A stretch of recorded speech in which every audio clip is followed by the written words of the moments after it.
Everyone wants to eat, but few are willing to hunt. Action और knowledge के बीच में एक गैप जो है हम ज़्यादातर लोगों में देखते हैं. क्या करना चाहिए, यानी कि नॉलेज ज़्यादातर लोगों के पास है. ज़्यादातर लोगों को यह पता है कि उनको क्या पसंद है और क्या करना चाहिए.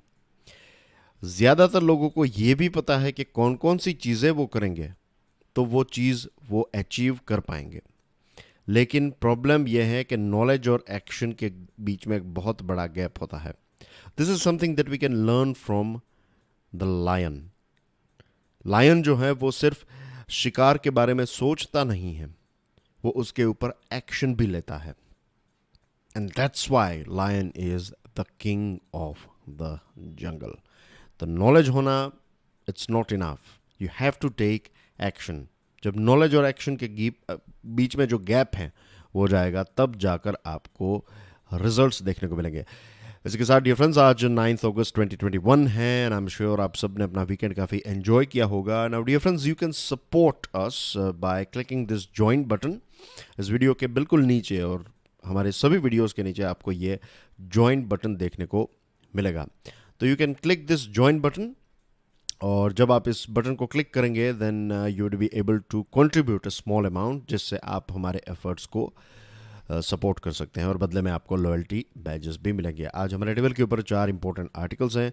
सबसे पहला आर्टिकल जो है वो सिविल सर्विसेज के लिए बहुत ही इंपॉर्टेंट है. It's about police brutality.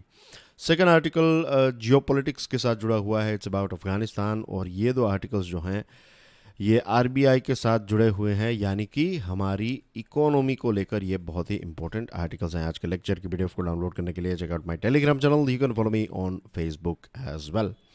Putting an end to police brutality, Indian Express का ये आर्टिकल है.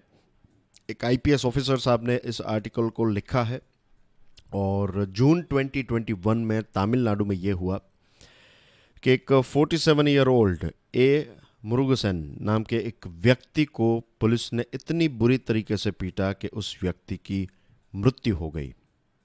वो एक स्ट्रीट वेंडर था. He was having a fruit stall. June 2020 की बात करें तो एक बहुत बड़ा एक केस, एक काफ़ी पूरे देश को इस केस ने हिला दिया था. तमिलनाडु की ही बात है ये. बेनिक्स और उसके पिता जयराज जो हैं, ये दोनों एक दुकान चलाते थे और दुकान बंद करने में कुछ 5-10 मिनट का शायद वक्त लग गया. तो पुलिस वालों ने उनको गिरफ्तार किया और उनको लॉकअप में इतना बुरी तरीके से मारा गया कि दोनों बाप और बेटे की मृत्यु हो गई. ये मुरुगसन का जो केस है, इस केस में 2 और पुलिस वाले जो हैं वो वहाँ पर खड़े खड़े सारी चीज़ें जो हैं वो देख रहे थे. और मुरुगसन का जो मित्र है वो पुलिस के सामने गिड़गिड़ा रहा था, वो भीख मांग रहा था कि मेरे दोस्त को छोड़ दीजिए. लेकिन पुलिस वालों ने उनको नहीं छोड़ा और फाइनली उस व्यक्ति की मृत्यु हो गई. हमारे एक आर्मी के जवान रेशम सिंह के साथ भी ऐसा हुआ. उत्तर प्रदेश में 3 मई की बात है, जब इस रेशम सिंह नाम के व्यक्ति को बुरी तरीके से इतना पीटा गया कि उसकी मृत्यु हो गई. और उसकी माता और उसकी 2 बहनें जो हैं वो भी गिड़गिड़ाती रही, लेकिन उनकी किसी ने नहीं सुनी. और रेशम सिंह जो हैं, हमारे देश का एक जवान जो हैं, उसकी हत्या दूसरे एक यूनिफॉर्म सर्विस वाले व्यक्ति ने कर दी. इलाहाबाद हाईकोर्ट इस चीज़ को लेकर काफ़ी नाराज़ भी हुई थी. 2 इंस्पेक्टर्स, बेग पार्डन, 2 सब इंस्पेक्टर्स और 6 कांस्टेबल्स को बुक किया गया. रेशम सिंह का जो मेडिकल रिपोर्ट है वो ये कहता है कि इनकी मृत्यु की वजह जो है ये है ब्रूटल टॉर्चर. बहुत ही बुरी तरीके से उसको पीटा गया. 21 में उत्तर प्रदेश का एक और केस, फैजल हुसैन नाम का एक व्यक्ति जो है, उसको पुलिस वालों ने इतना पीटा कि वो मर गया. उसको क्यों पीटा गया? क्योंकि उसने कुछ कोविड-19 रिलेटेड डायरेक्टिव्स का वायोलेशन किया था. अब ध्यान दीजिए कि ये जो मैटर हुई उत्तर प्रदेश में, उस टाइम पर मार्केट जो थी वो खुली थी. उसके ऊपर एक फ़ाइन लगा कर भी उसको छोड़ा जा सकता था, लेकिन नहीं, पुलिस वाले उसको मारते गए, उसको पुलिस स्टेशन ले गए और उसके बाद उसको हॉस्पिटल शिफ्ट किया गया. और जब उसको हॉस्पिटल शिफ्ट किया गया तब उसको डिक्लेयर डेड ऑन अराइवल घोषित किया गया. पोस्टमार्टम ये कहते हैं कि उसमें उसके सिर के ऊपर इंजरीज होने की वजह से उसकी मृत्यु हुई है। 2 पुलिस कांस्टेबल्स और एक होमगार्ड को इस मर्डर में चार्ज किया गया है। हाल ही में centre of excellence for research and analysis of narcotics and psychotropic substances of the national forensic sciences university in Ahmedabad, 12 जुलाई की बात है, जब इसका उद्घाटन करते हुए हमारे देश के होम मिनिस्टर अमित शाह साहब ने यह कहा कि हमारे देश की पुलिस की सिचुएशन ऐसी है कि कुछ ऐसे मौके होते हैं जहां पर वो कोई एक्शन नहीं लेती हैं, और जब एक्शन लेती हैं तब बहुत ही एक्सट्रीम एक्शन लेती हैं। ये मेरे शब्द नहीं हैं, ये हमारे होम मिनिस्टर अमित शाह के शब्द हैं कि होम मिनिस्टर ये कह रहे हैं कि पुलिस जो है वो या तो एक्शन नहीं लेती है, और जब एक्शन लेती है तब बहुत ही एक्सट्रीम एक्शन लेती है। तो यहां पर हमें किस चीज़ की आवश्यकता है? We need moderation. सिचुएशन ऐसी हो चुकी है कि कुछ ऐसे लोग हैं जिन्होंने अपने जीवन में कोई भी क्राइम नहीं किया, उनको बस एक पासपोर्ट निकलवाना है, पासपोर्ट बनाना है, तो पुलिस वेरिफिकेशन के लिए उनको पुलिस स्टेशन जाना है। उसको लेकर भी वो घबरा जाते हैं, उनको डर लगता है। जस्ट इमेजिन के पुलिस सर्विस जो है वो एक इतनी इम्पोर्टेंट सर्विस है कि अगर एक व्यक्ति किसी मुसीबत में है, खास करके उसकी जान को लेकर कोई ख़तरा है, राइट, कोई उसको परेशान कर रहा है, कोई उसको मारने की धमकी दे रहा है, क्या उसके साथ कुछ गलत हुआ, किसी ने उसके पैसे चोरी कर लिए, किसी ने उसको बेवकूफ़ बना के पैसे ले लिए, जो भी ऐसे जो इश्यूज़ हैं, ये सारे इश्यूज़ जो हैं उसको सॉल्व करने के लिए in an ideal world, technically speaking, किसके पास या फिर कौन आपकी मदद करेगा? पुलिस। जैसे हेल्थ सेक्टर हमारे जीवन के लिए बहुत ही इंपॉर्टेंट है। I am sure we all accept this fact कि हेल्थ सेक्टर हमारे लिए बहुत ही इंपॉर्टेंट है। अब जस्ट इमेजिन कि आप बीमार हुए और डॉक्टर्स इतने बुरे हैं, छोटे बड़े सभी, आई एम नॉट सेइंग कि हर एक डॉक्टर बुरा है, लेकिन कुछ डॉक्टरों की हरकतें ऐसी हो गई हैं, या फिर I am just giving you an hypothetical example कि जस्ट इमेजिन करें कि डॉक्टर्स की और हॉस्पिटल्स की हरकतें ऐसी हैं, उनका बिहेवियर ऐसा है कि आपको डर लगता है कि आप वहाँ पर नहीं जाएंगे। तो बहुत सारे लोग जो हैं ऐसे सिचुएशन में क्या करेंगे कि अगर वो बीमार हुए तो वो डॉक्टर के पास नहीं जाएंगे, वो घर पर ही बैठे रहेंगे और आशा करेंगे कि ईश्वर अल्लाह जो है वो उनकी मदद करेगा और वो ठीक हो जाएंगे। ऐसी सिचुएशन जो है वो पुलिस स्टेशन की हो चुकी है कि लोग जो हैं उनके साथ कुछ गलत होता है तो भी वो सोचते हैं कि वहाँ पर कंप्लेन करने का कोई फ़ायदा नहीं है, वहाँ पर नहीं जाना है, केस होगा, ये होगा, वो होगा, कोर्ट के चक्कर काटने पड़ेंगे, एक्सेट्रा। और ज़्यादातर केसेस में फिर क्या होता है, जिसको कहते हैं समाधान, यानी कि कॉम्प्रोमाइज़। पुलिस वाले या फिर जो वकील होते हैं वो दोनों पार्टीज़ को आमने सामने बैठा देते हैं और दोनों अपनी अपनी बातों को, कुछ साल बीत जाते हैं तो व्यक्ति का जुनून जो है वो भी कम हो जाता है, तो फिर वो उस केस को छोड़ देते हैं और फिर समाज में एक जो मैसेज पहुंचना चाहिए वो नहीं पहुंचता है। प्राइम मिनिस्टर नरेंद्र मोदी साहब ने भी आज से लगभग 6-7 साल पहले की बात है, उन्होंने स्मार्ट पुलिस की बात की थी कि हमारे देश में हमें स्मार्ट पुलिस चाहिए। 2006 का एक बहुत ही फेमस केस है, प्रकाश सिंह साहब जो आईपीएस ऑफिसर थे, उन्होंने केस फाइल किया था। उन्होंने कहा था कि पुलिस में जो भी खामियां हैं उसके बारे में बात कही थी, और फाइनली 2006 में सुप्रीम कोर्ट ने 7 रिफॉर्म्स के बारे में भी एक आदेश दिया था। आज भी ये रिफॉर्म्स जो हैं वो पेंडिंग है। कुछ दिनों पहले हम बात कर रहे थे और मैंने आपको बताया था कि हरीश साल्वे जो एक बहुत ही फेमस वकील हैं, तो उन्होंने भी सुप्रीम कोर्ट में एक एप्लीकेशन फाइल की। उन्होंने कहा कि सुप्रीम कोर्ट का जो 2006 का आदेश था, उस आदेश को आज तक राज्यों ने इम्प्लीमेंट नहीं किया है। तो रिफॉर्म्स की भी आवश्यकता है। यहाँ पर सिर्फ कसूर जो है वो पुलिस वालों का नहीं है। जिस प्रकार से उनकी जॉब डिज़ाइन की गई है, जिस प्रकार के हमारे एंट्री लेवल्स हैं, जिस प्रकार की उनकी ट्रेनिंग होती है, जिस प्रकार का एक environment, structure and culture of police organisation, ये बहुत सारी चीज़ें आपको चेंज करनी पड़ेगी। कुछ सालों पहले I was shocked to hear this fact कि तमिलनाडु में जो महिला पुलिस है उनके लिए खास शूज़ डिज़ाइन किए गए। यू वुड बी थिंकिंग कि उसमें क्या बड़ी बात है। बड़ी बात यह थी कि जब से देश आज़ाद हुआ तब से लेकर कुछ सालों पहले की बात है, तब तक महिला पुलिस ऑफिसर्स जो हैं वो मेल शूज़ पहनते थे। जो मेल के लिए बने हैं वे शूज़ जो हैं वो महिलाओं को पहनने पड़ते थे। तब जाकर फिर कुछ सालों के पहले जो तमिलनाडु सरकार ने एक बदलाव किया कि महिलाओं के जो शूज़ हैं वो उनकी उनका जो फीट है उसकी एनाटोमी को ध्यान में रखते हुए फिर डिज़ाइन किया जाए और फिर फीमेल पुलिस शूज़ जो हैं वो क्रिएट किए गए। तो कितने सारे, अगर आप बैठकर सोचे तो बहुत सारे चेंजेस की आवश्यकता है, लेकिन ये 7 रिफॉर्म्स जो हैं they are very very important. Right time पर उनकी जॉब फिनिश हो जाए। अगर वो एक्स्ट्रा ड्यूटी कर रहे हैं फॉर वट एवर रीज़न, अगर किसी क्रिमिनल को चेस करे तो ऑफकोर्स फिर वो घड़ी नहीं देखेंगे कि अब मेरी 8 घंटे की शिफ्ट खत्म हो गई है, अब मैं यहाँ पर अपनी चेस रोक दूंगा। ऑफकोर्स वो कंटिन्यू करेंगे।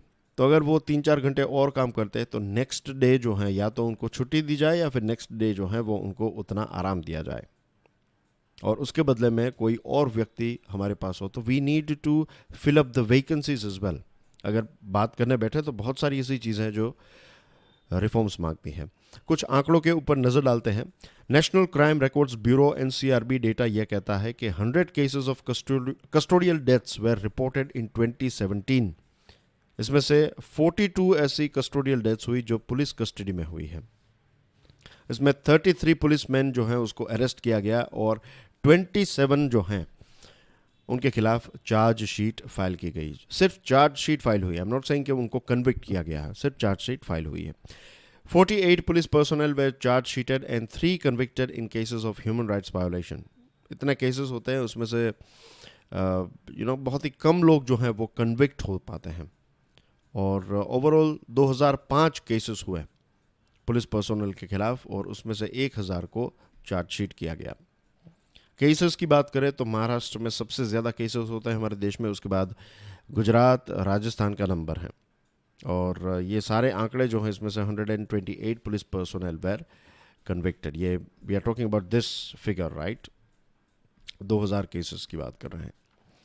According to NCRB's 2019 figures, 85 cases of custodial deaths were reported in the year, with Tamil Nadu registering the highest number of cases. Tamil Nadu में सबसे ज़्यादा हमारे देश में 2019 में कस्टोडियल डेथ्स हुई है। उसके बाद गुजरात, पंजाब, राजस्थान, ओडिशा जैसे राज्यों का नंबर आता है।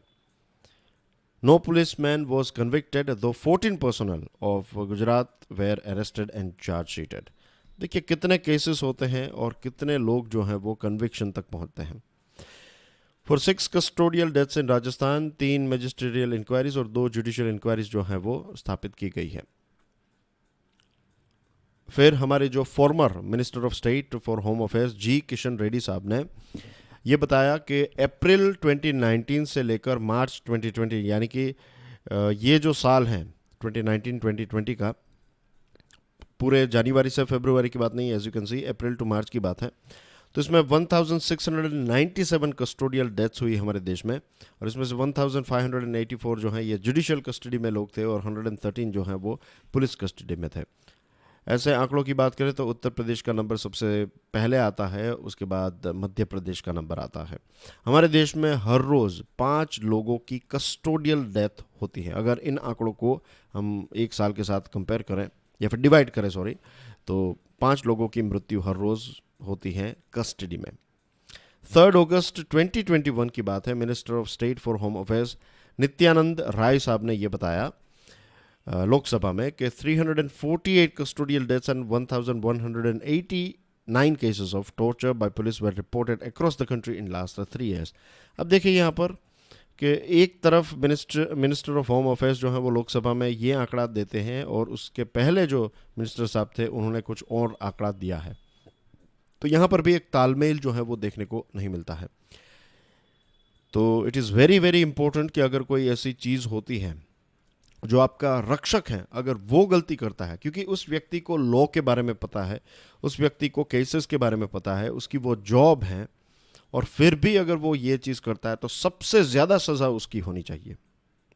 अगर कोई व्यक्ति किसी का मर्डर करता है तो सज़ा तो होनी ही चाहिए, उसमें कोई डाउट नहीं है। लेकिन जिस व्यक्ति को नॉलेज थी कि ये करने से ये होगा और फिर भी वो करता है, तो उसकी सज़ा जो है वो ज़्यादा ही होनी चाहिए।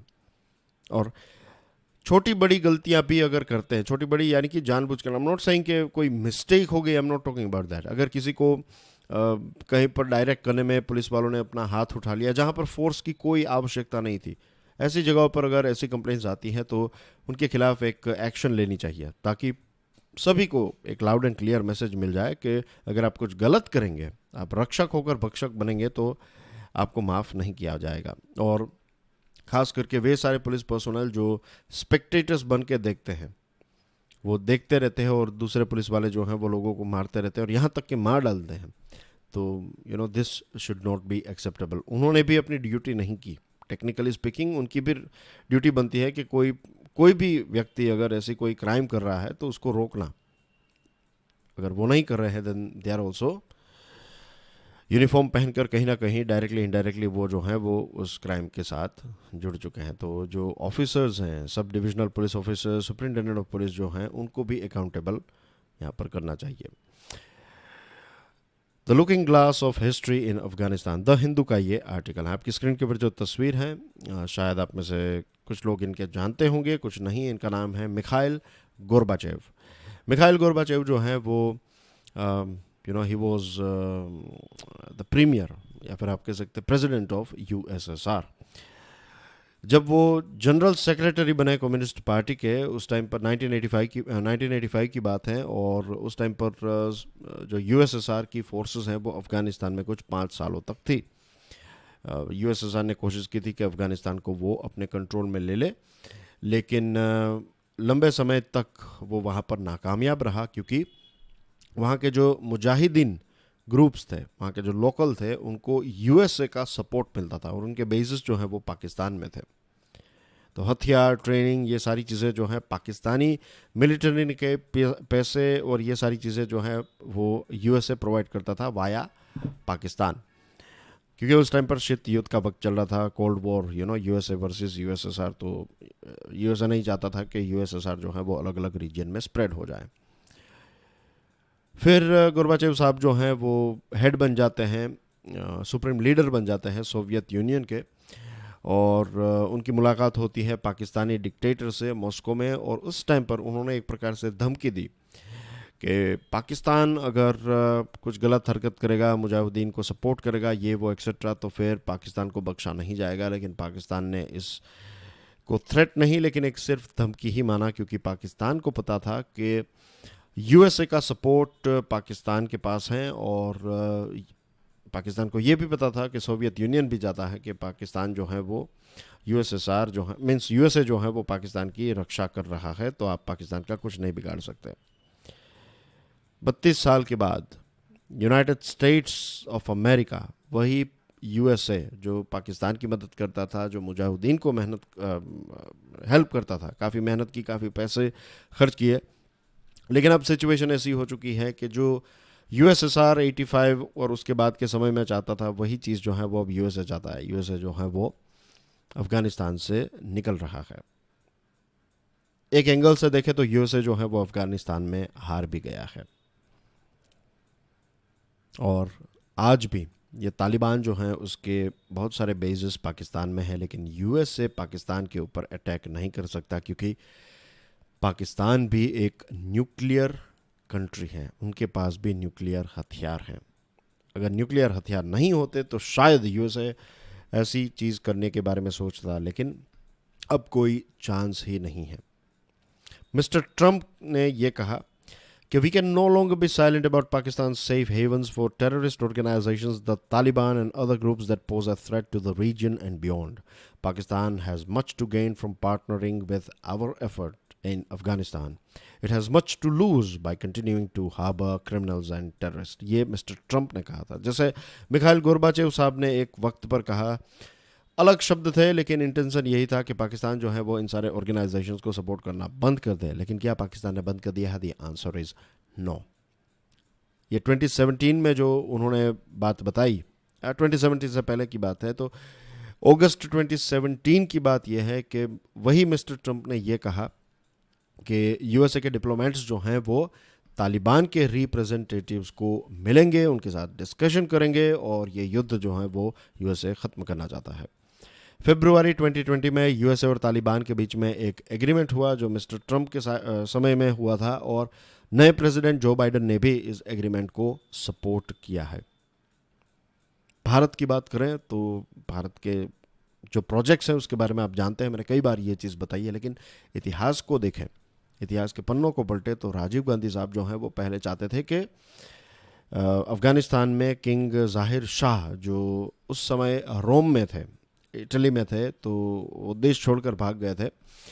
तो किंग ज़ाहिर खान जो है वो फिर से स्ट्रॉन्ग पोजीशन पर आ जाए और वहाँ पर एक अच्छी सरकार बने, लोगों के द्वारा एक डेमोक्रेटिक देश बने, ऐसी कोशिश भारत चाहता था। लेकिन उस टाइम पर यूएसए और पाकिस्तान जो है वो भारत को लेकर काफ़ी नाराज़ थे और उन्होंने क्लियरली बता दिया कि आप यहाँ पर सोवियत यूनियन को निकालने का कुछ काम करें, बाकी सारी चीज़ें जो हैं वो हम पर छोड़ दें, हम सारी चीज़ों को सॉर्ट आउट कर लेंगे।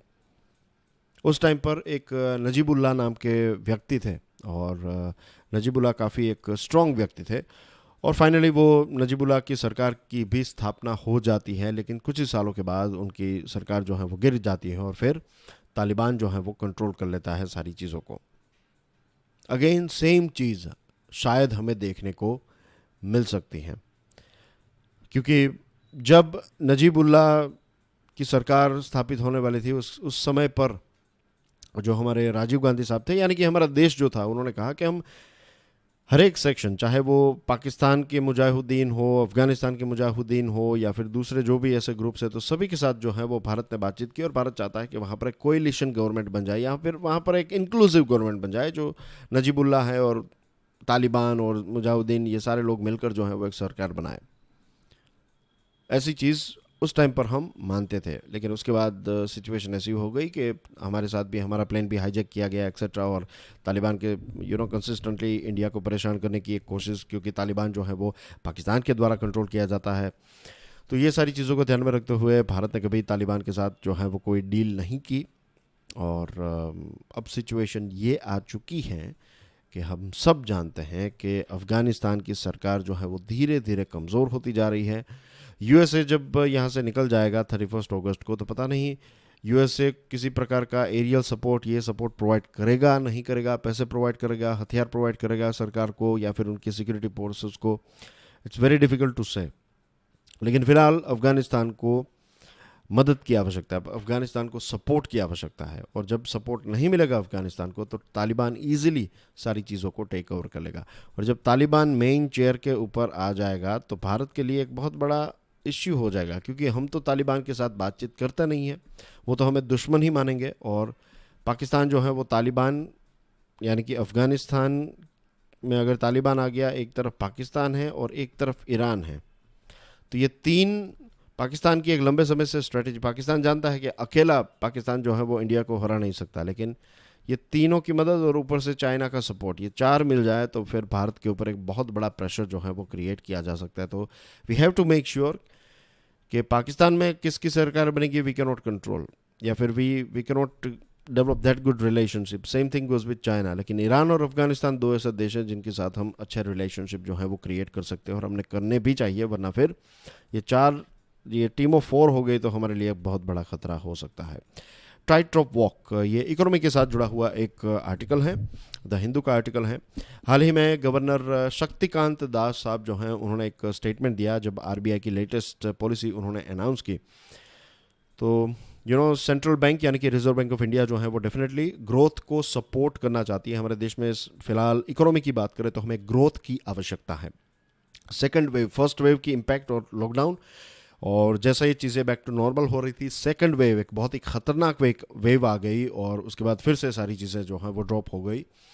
अच्छी बात यह है कि जो इंटरेस्ट रेट है, रेपो रेट जिसको कहते हैं, या फिर इंटरेस्ट रेट जो है वो काफ़ी कम है, पिछले एक दशक का सबसे कम रेट जो है, यानी कि पैसे जो हैं वो इंटरेस्ट रेट जो है पैसों का, लोन का, वो थोड़ा कम रहेगा compare to other years. Reserve bank ने ये भी मेक श्योर किया है कि लिक्विडिटी यानी कि पैसे जो हैं वो बैंक्स के पास रहें, क्योंकि अगर बैंक्स के पास पैसा नहीं होंगे और आप बिजनेस स्टार्टअप करना चाहते हैं तो फिर, या फिर अपने बिजनेस को एक्सपांड करना चाहते हैं, तो पैसे अगर बैंक से नहीं मिलेंगे तो फिर इकोनॉमी जो है वो आगे नहीं बढ़ सकती। तो लिक्विडिटी, ये सारी चीज़ें जो हैं वो बैंक्स ने, रिजर्व बैंक ऑफ इंडिया ने काफ़ी अच्छी रखी है। लेकिन सबसे बड़ा खतरा जो है वो है इन्फ्लेशन का। एक टारगेट जो दिया गया है कि 2% से कम नहीं, 6% से ज़्यादा नहीं, आइडियली 4% या फिर 3 से लेकर 4% के बीच में इन्फ्लेशन, महंगाई होनी चाहिए। लेकिन फिलहाल महंगाई बहुत ही ज़्यादा है। One of the reason is food की सप्लाई कम, दूसरी चीज़ फ्यूल की प्राइस काफ़ी ज़्यादा है, और फ्यूल की प्राइस ज़्यादा हो जाने की वजह से हम सब की सेविंग के ऊपर इसकी एक इम्पैक्ट देखने को मिली है, और सारी चीज़ों के दाम जो है वो काफ़ी बढ़ चुके हैं। Before the onset of the pandemic, headline inflation and inflationary expectations were well anchored at 4%, the gains from which needed to be consolidated and preserved. Stability in inflation rate fosters credibility of the monetary policy framework and augurs well for anchoring inflation expectation. This in turn reduces uncertainty for investors, increases external competitiveness, and thus is growth promoting. ये शब्द हैं शक्तिकांत दास साहब के। Basically जब आपके interest rate जो है वो एक रीजनेबल रेट पर होते हैं, और इन्फ्लेशन भी जब कम होता है, और आप मेक श्योर करते हैं कि इंटरेस्ट रेट जो है वो एक लंबे समय तक, या फिर जितना हो सके उतने समय तक स्टेबल रहे, तो इसकी वजह से क्या होता है कि जो अनसर्टेनिटी होती है, क्या होगा क्या नहीं होगा, मीन्स आपके पास एक क्लियर पाथ होगा कि इतने समय तक तो यही चीज़ होगी, तो इससे इन्वेस्टर का कॉन्फिडेंस बढ़ता है, और इसकी वजह से फिर वो पैसा इन्वेस्ट करते हैं, जॉब्स क्रिएट होती हैं, प्रोडक्ट्स बनाए जाते हैं, सर्विसेज बनाई जाती हैं, इनको बेची जाती है, पैसे कमाए जाते हैं, टैक्स पे किया जाता है, ये सारी चीज़ें जो हैं वो ग्रोथ प्रोमोटिंग हो जाती हैं। लेकिन जब इंटरेस्ट रेट कम है और इन्फ्लेशन बहुत ज़्यादा है, तो इन्वेस्टर का कॉन्फिडेंस जो है वो हिल जाता है। It is this vital inflation targeting remit that Monetary Policy Committee has temporarily set aside in wake of COVID-19 and its brutal impact, while the central bank focuses its effort on using all available tools to simultaneously preserve financial stability and support a durable economic revival. Still, the central bank's outfit for growth and inflation shows it is cognizant of the ground realities and limits to its policy options. Basically, जो monetary policy committee है या फिर bank जो है reserve bank of India, अब inflation को थोड़ा कम target कर रही है, ग्रोथ के ऊपर ज़्यादा फोकस्ड है, लेकिन we have to make sure कि इन्फ्लेशन जो है वो एक कंट्रोल में रहे। और एमपीसी यही आशा कर रही है कि अच्छी बारिश होने की वजह से रूरल जब मीन्स ये खेतीबाड़ी का प्रोडक्शन जो है वो अच्छा होगा, जब वो मार्केट में आएगा तो फूड और ये सारी चीज़ों की प्राइस कम हो जाएगी, किसान ज़्यादा पैसे कमाएंगे, तो वो फिर अर्बन एरिया में प्रोड्यूस की गई चीज़ें और सर्विसेज जो हैं उनको खरीदेंगे। एक तरफ वैक्सीनेशन का रेट भी धीरे धीरे एक्सपांड होता जा रहा है, तो इसकी वजह से भी मार्केट जो है वो कॉन्फिडेंस में आ जाएगी।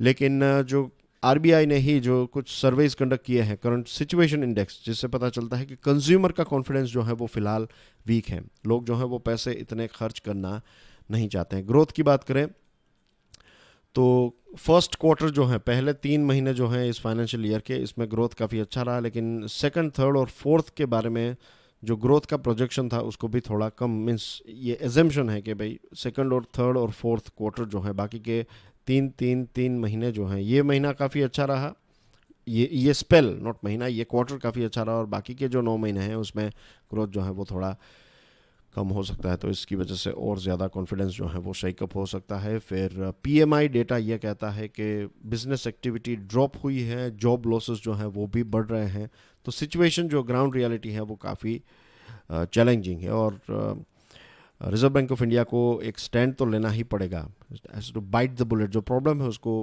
हेड ऑन फेस करना पड़ेगा, और रेट्स को ध्यान में रखते, रेट्स को कंट्रोल में रखते हुए, पैसों का फ्लो इंक्रीज करते हुए इन्फ्लेशन को भी कंट्रोल करने की कोशिश जो है वो रिजर्व बैंक ऑफ इंडिया और सरकार दोनों को मिलकर करनी चाहिए। ये वाला आर्टिकल फाइनेंशियल एक्सप्रेस का है, ये इसी विषय के साथ जुड़ा हुआ है, इसमें कुछ इंटरेस्टिंग पॉइंट्स हैं जो मैं आपके साथ, ताकि आपको एक होलिस्टिक आइडिया मिल जाए इस सारी चीज़ का। RBI clearly remains committed to continuing support growth, जैसे उस आर्टिकल में था, इस आर्टिकल में भी यही है कि आरबीआई जो है वो रियली कमिटेड है कि ग्रोथ जो है वो जल्द से जल्द, अच्छा ग्रोथ जो है वो हमारे देश में हो जाए। The MPC looks set to keep the key policy rates unchanged in near future. यही लगता है कि जो इंटरेस्ट रेट काफ़ी कम रखा गया है तो यही रखा जाएगा, क्योंकि सरकार और आरबीआई दोनों चाहती हैं कि ग्रोथ जो है वो जल्द से जल्द हमारी इकोनॉमी अचीव करें।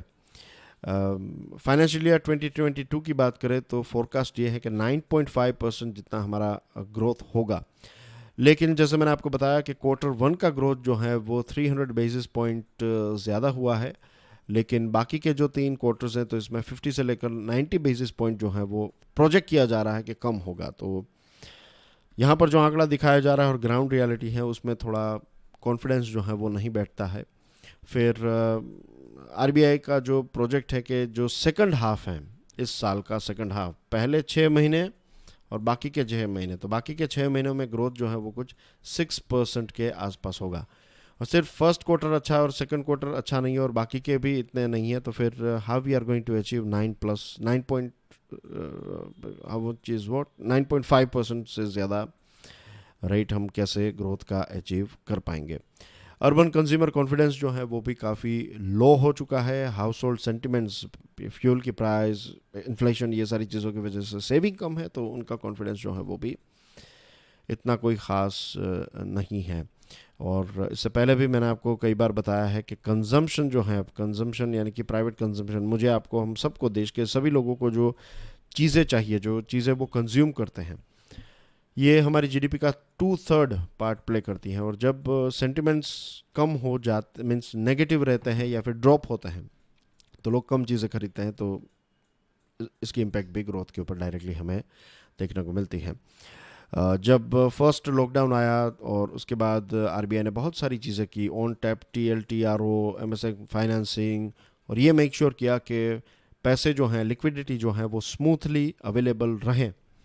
तो यही चीज़ जो है उसको करते रहना होगा। कन्वेंशनल, अनकन्वेंशनल नए तरीके कुछ निकाल कर भी मेक श्योर करना होगा कि जो छोटे छोटे बिजनेसेस हैं, एमएसएमईज हैं, जो बिजनेसेस स्ट्रेस में चल रहे हैं बिकॉज ऑफ लॉकडाउन, पैसे पहले अच्छे चल रहे थे लेकिन लॉकडाउन की वजह से सिचुएशन उनकी ख़राब हो गई है, तो ऐसे बिजनेसेस को कैसे बैंक और गवर्नमेंट सपोर्ट करेगी, उनको पहले तो टारगेट करना होगा, आइडेंटिफाई करना होगा, उसके बाद सपोर्ट प्रोवाइड करना होगा। अगर ये नहीं करेंगे तो जॉब लॉसेस चलती रहेगी और बहुत सारे बिजनेसेस, बहुत सारी कंपनीज जो हैं वो बंद हो जाएगी, जो हमारे देश के इकोनॉमी के लिए अच्छी बात नहीं होगी। डियर फ्रेंड्स, ये है कुछ इंपॉर्टेंट न्यूज़ आइटम्स। प्लीज़ इनको डाउनलोड करने के बाद इनको देख लीजिएगा, right. And that's everything from my side. जो सैटरडे को प्रश्न पूछा था उसका आंसर है प्रणब मुखर्जी साहब। आज आपके लिए एक नया प्रश्न है। And I will see you tomorrow as early as possible. Till then enjoy your studies. God bless you all. Jai Hind.